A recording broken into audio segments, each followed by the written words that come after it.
કવિ કાલિદાસ બજારમાંથી નીકળ્યા. એક બાઈ માટલું લઈને થોડા ગ્લાસ રાખીને બેઠી હતી. કાલિદાસને થયું કે આ માટલામાં શું વેચતી હશે.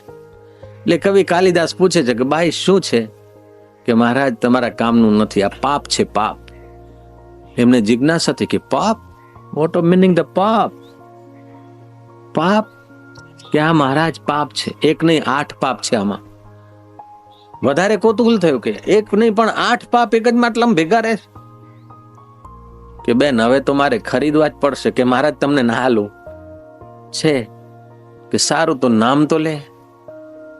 કે આમાં એક પહેલું પાપ છે કે બુદ્ધિ નાશ.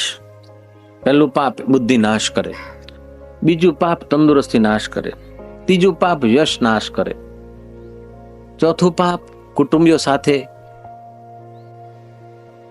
જુલમ કરાવે, પાંચમું પાપ પરલોક બગડે, છઠ્ઠું પાપ આવનાર 10 પેઢીઓની બરબાદી કરે, સાતમું પાપ અશાંતિ રહે, અને આઠમું પાપ બધાની નજરે માણસ પડી જાય. કે આવા ખતરનાક પાપ એક જ માટલામાં? જલ્દી ઉઘાડ મને બતાવો. કે મહારાજ બતાવું શું? દારૂ છે, દારૂ.